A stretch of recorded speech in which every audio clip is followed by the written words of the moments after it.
All right, well, we're back from Southwest Nationals. It was a crazy week. I took a little footage. I'll be honest, I was really trying to focus on the match. I was trying to keep my head right, and it's really hard to take footage while you're trying to shoot a match. Not only is some of it not allowed at a match like this, but just trying to mentally, shoot footage and shoot a match successfully. I wasn't going to do it. So I do apologize that I don't have a ton of footage from the match. I do have all my scorecards that I'm going to go over with you here in a minute. I've got a little bit of footage of what it's like going down to the pits. A couple little snippets of what the wind was like here or there. And overall, hopefully I can just add some insight to what happened. But let me tell you, it was a great week. I finished fourth in the grand aggregate. That's out of 134 F Open shooters. There was, I don't know, at least, I don't honestly know, 60 to 80 high masters there. Past national champions, countless people that win state and regional matches. And to be in that company really felt amazing. I've really been working on getting my head right. I face a lot of demons when I shoot. It's been a big struggle of mine in the past couple years. I know I've had the gear. I know I can shoot to that level, but I've really struggled to put it all together. And that's just a personal thing that I deal with. Somebody very graciously sent me a book that has honestly sort of changed my life, which is the With Winning in Mind, written by an ex-gold medal, not an ex, but an older gold medalist in the shooting sports. And it's one of those books that really makes you kind of reevaluate how you approach competitive sports in general. And it really did wonders for me down there in Phoenix, and it really helped me approach it. Now, did I make mistakes? Absolutely. Did I get excited and bump the stock a couple times? Yeah, I did. And that's just going to happen. I lost 3 points out of the 13 points all week that I lost. 3 of them were high nines that I hit the stock on, and that was just me getting behind the gun and just, hitting it with my shoulder prematurely because I was excited. And, those are dumb mistakes, but those are learnings, and that's something that I'm going to get better at. But I'm really proud of being in fourth. I really appreciate all the support you guys have given me. I hope that video that I put out yesterday showing me shooting my relay on Sunday, helps everybody. But, let's just have a little fun. I'm not going to spend a ton of time on this, but here's my scorecards. Here's kind of my walkthrough of what I was thinking and what happened. And, again, as always, I really appreciate all the support from you guys. I hope that something in here helps you guys improve on your shooting. And, here we go. Let's watch this video.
First string at 600 yards, pretty calm conditions.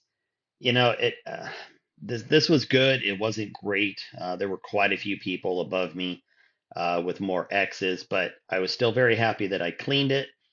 10 X's is still nothing to complain about, but I knew I'd have my work cut out for me for the rest of the day. Like I said, some really, really strong performances on this first relay, but great way to start, and let's see what happens next. Well, after the first relay, we headed down to the pits. Everybody jumps on these giant trailers. There's 3 of them, and they each hold about, I don't know, maybe 30 people. And we just take a ride down. So that's pretty much what it's like getting down to the pits, and then we just ride them back out and take turns. There's the second string. My ciders, I got off pretty good. I was feeling good about it. But, late in the string, just enough of a wind and I don't know, just enough mistakes that it cost me right at the end here 2 nines. And that hurt because I knew that that would pretty much take me out of any medal contention for the day. I knew it was going to take at least a 600, which is 3 perfect strings, maybe 1 or 2 points to be up there in the top three. So, dropping two, it sucked. This was with my backup gun. So the first relay was shot with what I was considering my primary gun for the match. Really, really tight. But the mid range does provide a good opportunity to kind of test your guns out in that environment and see what's really going to perform for you. So, sometimes you're willing to take a hit at mid range like I did here to really feel confident that you're picking the right gun to shoot long range with. So, again, this was sort of my number 2 gun. It just wasn't quite as tight. One of these went high, and I think I cornered one on another one. So it just kind of opened up a little bit. You can see still had the same X count as the first relay, but those nines definitely put an end to really any medal contention at that point. This is the final string at 600 yards. I went back to my primary gun because I had shot my primary gun, so my number 1 gun on relay or string number 1, and then my backup or my number 2 gun on string 2, and felt like my first relay was a lot stronger. I went back to that gun to sort of verify it. You can see my X count was a lot higher, my groups were a lot tighter. And even though, I wasn't in the medal hunt on mid range, what this did is it gave me a lot of confidence going into the long range match, which is, to be fair, the one that everybody cares about. Mid range is cool. I would have liked to shot better, of course, but it gave me a really great opportunity to feel confident that this gun was going to perform for the long range match. So, that's how that panned out. If I look at my scores, I didn't finish horrible. I want to say I finished, in fact, I'll look here, give me a second, but I want to say I finished up probably somewhere around 14th, if I remember right. Let's take a look here. So, 1, 2, 3, 4, 5, 6, 7, 8, 9, 10, 11, 12, 13, 14. So 15. So somewhere in there, 14, 15, I'm kind of just roughly counting. Still not bad considering there was, probably 80 or 90 people competing. So hard to complain with that. I think I was, what did I get? Like 11th high master. So, hey, you know what? That's still fantastic. I'm still really happy. But again, what this told me is that I was going to have a lot of confidence in my gun going into the long range match. Let's see how that starts off. Well, I haven't done much recording today. It's kind of been all business, but it's just been a gorgeous day out here. It's mid 70s. Challenging but light winds, and like always, just a ton of fun and a lot of good people. And we're at 600. You can see there's the line. So we've got all the way across 100 targets. We only use about, I think, 90 or 95 of them because there's some dead spots, but all kinds of fun. We got one more relay left. See how that one goes. Long range event. This is what everybody comes for. It is a 3-day event. Now, the first day is a Palma, which is going to be 15 shots at 800 yards, 15 shots at 900 yards, and then 15 shots at 1,000. That is considered one match. So it's 45 rounds in one match, and that's the Friday event. Then we'll go into Saturday, which is 2 strings of 1,000 that are 20 shots each. And then Sunday is another 2 strings of 20 shots at 1,000 yards. But starting off, this one here, boy, I got to tell you, it was dead calm. We were at 800 yards. Now there's a slight advantage at 800 yards because you are shooting at a 1,000-yard target. So it's definitely a little bigger in essence to shoot. The scores tend to be a little higher at 800 than they do at 9, and then obviously versus 1,000. There's an old saying, you can't win a Palma at 800, but you sure can lose it. And, so the idea is that you want to come out of the 800 with the highest, cleanest target that you possibly can. I was really happy with 12x, but the funny thing is that if you looked at the totals after this Palma for the 12 X here, I think it was 32nd place. That's how good the shooting was. There was 8 perfect 150 15Xs, countless 14Xs, countless 13Xs, all the way down to 12x. And again, this score of a 150 12x was something like 32nd place at the end of the 800-yard match. So that just tells you how tight everybody's guns were. And I think that really took a lot of people by surprise because it's not unusual to have some of the top guys bring tight guns. You'll always see there's a few guys here and there, that just bring absolute lasers or hammers or whatever you want to call them. But the fact that out of the 60 something high masters, only 5 or 6 people didn't clean the 800-yard target really, I think it really set a precedent that this was going to be a very, very tight long range event. So I was really happy with the 12X. Sure, I would have loved to have a clean. My buddy CJ shot a clean 150 15. And again, 7 other people did it. So, the conditions were right, just leaked a couple out on these 310s, but great way to start. What I was really happy with was this 150 though. X's don't really always win matches, but being clean at 800 is what mattered. So, let's move on to the 900 and see how we progress. All right. Well, 900 was again very successful for me. Relatively low X count, 9X's. It's I'm not complaining about it, but it's kind of a low X count compared to some of the other people. But this 150 again is what mattered. Being clean is all I wanted to come out of 900 with.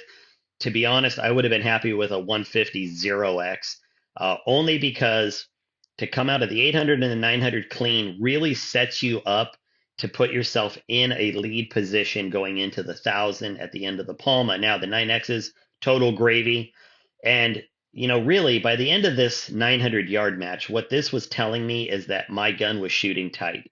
I was having extreme confidence with it. I had almost no vertical. Almost every one of these 10s was just a leaker out the left or right, maybe a corner shot that just I undervalued a little bit. But my gun was just absolutely shooting a really great tight vertical. And that's the confidence I needed as we went into the 1,000. Well, this was it. This was the last string of the day. Now, when you go to 900, so at 800 yards, if you go back and look at the scoring, you'll notice that it was unlimited siders at 800. At 900 and 1,000, you're only allowed 2 siders. So that means you have to have a good come up at 900 and a good come up at 1,000.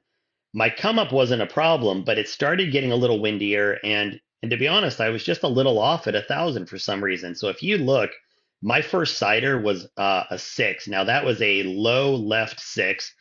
It wasn't horribly low, but it was low enough. But the biggest thing is it was just way out to the left. I made a correction. It wasn't nearly enough, and then I threw another 7. So keep in mind, I only had 2 siders to work off of. And I just had to really trust myself. So I put a little bit more on the gun, put a little more wind, came up just a little bit, and, boom, I hit that 10 and started running. I did throw a high 9. One of these 2 9s was me getting a little excited. I bumped the stock. It went perfect center high 9, which, those are just killers because you made a good wind call, but it was just you doing something stupid. And then I lost one of these to a bad wind call that went out the left or right. I can't remember. But otherwise, again, good X count, anything over 50% ratio, I'm happy with on a Palma. Not a fantastic X count, but definitely enough to keep me in there if it came down to X's. But really only dropping 2 on the day. So out of 3 strings, only being down 2, I felt really, really great about this. And, by the end of the day, I was sitting in fourth place. I was tied with about five, six, seven people with a 140, with a 448, which is what the total points was. So yeah, the 150, 150, 150. So out of 450 points total, I was only down two at a 448. I was very fortunate that I had a higher X count. In fact, I had the highest X count out of all the 448s. So it was out of the 448s, it was 32, 29, 28, 27, 24, and 23. So in this particular case, X's mattered, but there was still a ton of shooting to do. I wasn't going to pat myself on the back too much. I was just happy to be, I mean, I was ecstatic to be at the top of the page in any capacity going into the 1,000-yard matches. But really, it just felt great at the end of the first day to be in a position where if I kept shooting well, I knew that I could, stay in the top 10 or 20. But being in fourth, my goal was to just stay there or possibly advance. So, end of a really great Palma day. Felt great. Gun was still shooting great. It was tight. Mistakes were all mine. Mistakes weren't in the gun at all. And, that's just how we ended Friday. So, let's go into Saturday and see how these 2,000-yard strings go. We started with on Saturday morning. So while Friday was relatively calm, 5, 6 mile an hour winds, pretty constant, we showed up at the range and it was blowing. Now, these are big, international flags. They were just ripping, flagpoles banging around. You could hear all the clanking from the wind. So we knew that Saturday was going to be, kind of what we would call a separation day. Some people would get lucky on the relay. Some people would, make some good calls. Some people were just going to shoot great. But whatever it was, the fact that we left Friday with the entire first page only be separated by 7 points. Walking into this on Saturday, we knew that by the end of Saturday, the first page was going to be separated by a whole lot more than 7 points. So here we go. Well, this was my first 1,000-yard target on Saturday. I dropped four. Now, I got up from the gun, and I'll be honest, I really thought that I had given away my position on the leaderboard there. Coming into Saturday, I was fourth. I knew that there was some big wind out there, but, I'm up against 40, 50, 60 of the best shooters in the country out there. And a lot of them are used to shooting in big wind, and you never know what people are going to do in these kinds of conditions. So when I got up from this and had dropped four, I just, honestly, my heart kind of sank a little bit. I was trying to stay positive. I was trying to stay upbeat. But you just don't know how this kind of thing's going to hold up. My ciders, I really struggled. You can see here 6, 8, 8, it goes down and then moves over. So 6, 8, 8, 9, 9, 10, 9X, 9, 9, 9X. Like it was really in or out on the wind. It was very switchy. My final cider was a 9, but I mean, if you look at this, I had what 1, 2, 3, 4, 5, 6. I had 13 ciders, and that's a lot of ciders. And I just finally said, okay, I got to go for this. I was willing to accept a 9 on my first one. I didn't want to, but I just had to start going for record at some point. I felt like the conditions were at least holding enough that I could drive my way through this. And I, there's always a little bit of luck involved. And I did my part, luck did its part, and I held up with four shots down, very low X count. I was catching tens everywhere, and I was grateful for every single one of them. And again, got up, thought, well, 4 points, that probably moved me down to 10 or 15th place. But, it actually wasn't that bad. I was still holding my own up there. A lot of people dropped, 3, 4, 5 points. So not as much movement as we thought. And to be honest, there were people who were dropping 15 or 20 points on this relay because the switches and the wind were just really, really fast and hard. So I walked away from this saying, okay, I got a little lucky. I made some lucky choices and some good decisions. And, this 196 held up really, really well, as it turns out. And final 1,000-yard relay on Saturday, the wind had calmed down a little bit. It was a little more consistent, but by this time it's coming from the tailwind side. So you've got, again, a different kind of wind to deal with, whereas the first relay was coming from about 1 or 2 o'clock, more of a headwind. But headwinds and tailwinds, are the most treacherous to shoot in because you're dealing with the biggest percentage of change on your hold versus impact that you can have compared to a full value crosswind. I took a decent amount of ciders here. I got about 10 ciders in. Little better X count with the 8, only dropped 3. Again, 7 down on the day did not feel great. I was a little down on myself because I just felt like maybe I had let myself down a little bit. I was really trying to stay positive, but I'm just going to be honest. I really wasn't feeling great about it. I'm trying to take some advice and not keep looking at scores, but at the end of the day, looking at the scores, I felt a lot better about it. I was still sitting there, um, in a very good position at the end of the day. Uh, on the day itself, I think I was fifth or sixth. I think I was sixth on the day just for Saturday, and I think that kept me in fourth or fifth place at the end of Saturday. I can't remember exactly. I don't know if I have it sitting here. Let me look real quick. Um, so at the end of Saturday, I was still in fourth place, behind Ken, behind Tim, and behind Todd. I knew I had a few points on Eric behind me there. And, it's a game of emotions, and you got to really keep them in check. And it was really rough for me. I went to bed Saturday night knowing that I had a very good chance of being able to move up a point or two if I shot well. But at the same time, I knew that if something fell apart on Sunday, I could very easily go from fourth to 10th or 15th. Like, you just don't know how everybody else is going to shoot, and it's out of your control. So I just kept telling myself Saturday night, shoot your game, just shoot your game. This is what you do. This is like you to do it. Um, and I knew that I knew I had the gun that could do it. I knew that I was confident in myself, and literally I fell asleep telling myself I can do it. So let's see what came in the next day here. I was literally shaking before this relay. Um, I had given the gun. If you've watched my other video, I gave this gun to somebody during team match to use. It had like 5 or 6 minutes of wind on the gun. There was almost no wind in the morning.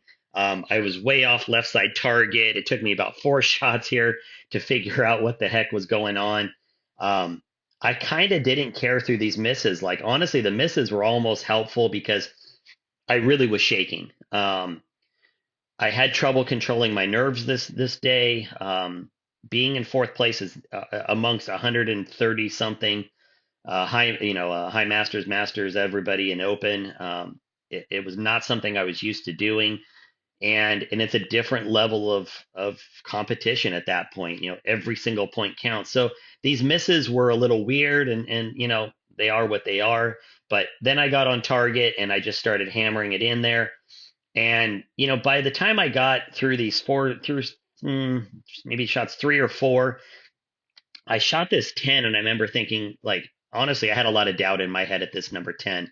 I'd like to tell you that I was confident I was going to shoot 14 X's, but after this 10, I had to really bring myself together. I shot a couple more X's and I was feeling great, and then I overcompensated on a call and bumped the stock, and it was just a bad combination and this was mostly from bumping the stock, but I went out high 9 on this one, and I really had to snap myself back into it. And uh, I know it doesn't look like it on the video if you watched, but I really had to just kind of smack myself back into this.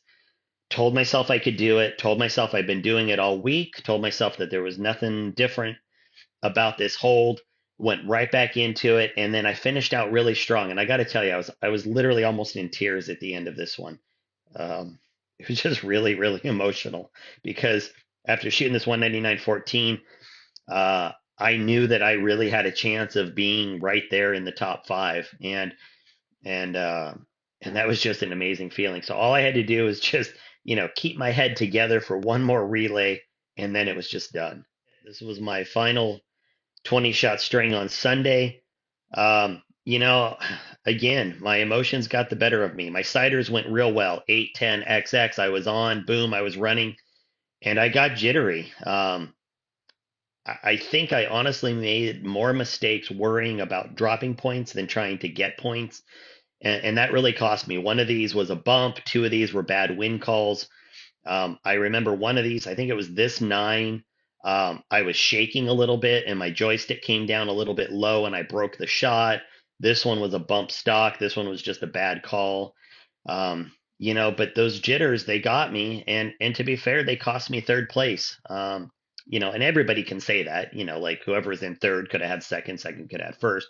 That's all how the game goes. But to know why I missed these points, I'm actually okay with it because it was something I did. It was me not being able to control my emotions well enough. Um, and that's just experience. I'm not, again, used to being in this position with the level of competitors. I've done really well at some local matches, some regionals. I've beat some people that are incredibly good shooters. But when you go to literally the second largest match in the country, and you're shooting against 134 open shooters, 60 something high masters, almost every national champion and Southwest national champion is there. It puts a different level of pressure on your shoulders. And, maybe I didn't handle it the best. Maybe, I've got things to learn and that's okay. That's how I get better at it. But I walked away feeling really good at the end of the day. I knew that I had preserved my fourth place. I knew that this wasn't going to get me to third, but you know what? I walked away saying I was the fourth place. Like that's amazing. I think I walked over the truck. I know I was overtaken with emotion for me. I was in a little bit of tears, just because I was so happy with how the week had gone. I had put a lot of work into this. The last couple of months have been nothing but just drilling into my process and not changing things and just practicing and refining and practicing and refining and really trying to approach this match in a way that I've never approached a big match like this before because typically I don't have the mental mindset to do it. And so this was a huge improvement for me mentally, physically, my equipment, everything. And it's really given me a ton of confidence for any of the matches that I go to in the future. So, it's been a long time, since I've sort of been at a plateau. With my shooting, and this was really the kick in the butt that I needed to hit that next level and to know that I really do have everything that I need to be a very high level competitor, um, compared to even where I was a year ago. So um, appreciate you guys watching. It's always a give and take with these videos. I never know what people's expectations are, and all I can do is shoot my best game and let the chips fall where they do. So, that's what I've got. I hope you guys enjoyed it. Thanks again for all the support. You guys have a great day. Talk to you later.